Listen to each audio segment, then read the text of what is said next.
Hello to everyone in the world. Welcome back to Intel Wars, or welcome for the first time.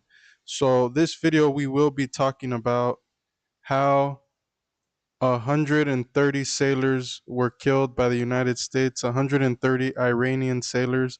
So first we'll go on this chronological timeline of so here this is from Tactical Tribune, and he says India provided Iranian warship coordinates to the U.S. Later, U.S. submarine destroyed it in the Indian Ocean, reports. This video doesn't have no sound, so it doesn't matter if it's muted, but I could turn up the sound just to prove that.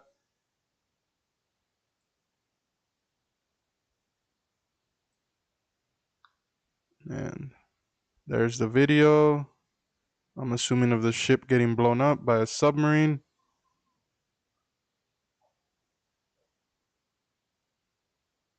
And if you guys don't know, India is trending for being traitor or for betraying, not traitors at all, not the right word, betraying Iran. So next video on the time on the chronological order is okay, so they were betrayed and then here they are getting actually killed, the report of them getting killed. This is from Saeed Abbas Aragachi, and I apologize if I butchered that. The US has perpetrated an atrocity at sea. Let me just start off by saying the US is at war with Iran because they're Israel's lapdog, or should I say Israel's pit bull. So I wouldn't really call this an atrocity. It's just pure war. It's the face of war. So, but I'll just read the title.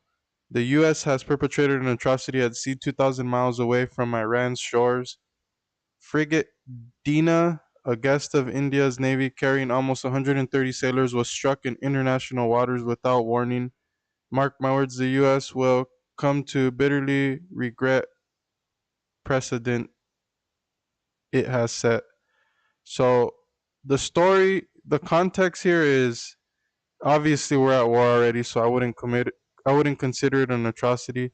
And these sailors were actually in India doing some form of exercise with the Indian Navy before the United States and Israel preemptively struck Iran. So they were like in limbo, basically, like, oh shit, we're far away from home, and the United States and Israel is attacking our country. So I would consider this fair game. I would say, like the sneaky snakes that the US and Israel are, their government are sneaky snakes. The US government are sneaky snakes, not the citizens. I am a US citizen. That doesn't mean I'm a snake. It's just I'm saying the government, the PDF elites, those people are who I'm talking about when I say that. But anyways, I would still consider this fair game because they're at war already. I mean, if you see your enemy on the battlefield, obviously you're gonna attack. You're not gonna give him a warning that you're gonna attack him. And then here it says, the next item on the chronological timeline is, so you guys helped get our ship destroyed. Okay, now we're gonna hold your ships hostage. Essentially, 38 Indian ships are currently stuck in the Persian Gulf after Iran blocked them from moving forward following our India's betrayal of Iran, helping a U.S. submarine destroy an Indian Navy ship, an Iranian Navy ship, excuse me.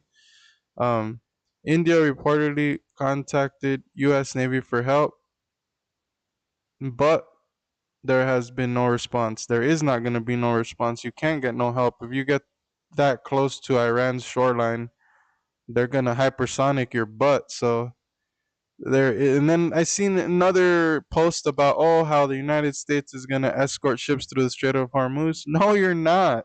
No, you're not. If you get that close, a hypersonic missile, even if you're far away, doesn't give you that much time to respond.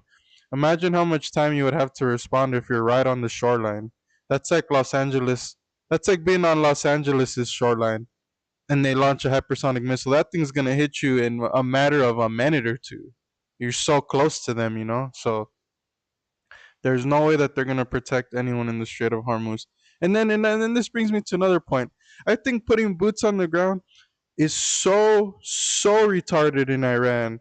Like, it's already a logistic nightmare because they're surrounded by mountains, but then also it's like a suicide mission. Like, if you guys are anywhere on their land and they can just hypersonic you, imagine like a platoon of a lot of men trying to fight a ground war against another platoon of men, and then they get hit by a hypersonic missile. It's like, or they get 300 freaking Shahid suicide drones launched at them. It's like, these people are not Iraq. Like, I always say China is the rich version of North Korea. China is the rich version of North Korea, and Iran is the more wealthy version of Iraq. You're not going to be able to bully these people. They have a pretty good amount of technology. And I used to do like research on free energy and all that stuff. We're not going to talk about that. That is completely off topic. But Iran does have one very good scientist that I actually researched in the past. But that's pretty much the end of this video. I don't want it to be too long. There's other news to report on. Thank you for watching Intel Wars. Check out the new profile picture that I got, and I'm gonna be adding that more. It's that Killuminati profile picture. Like, comment, subscribe. Thank you guys very much for watching. I appreciate all your support.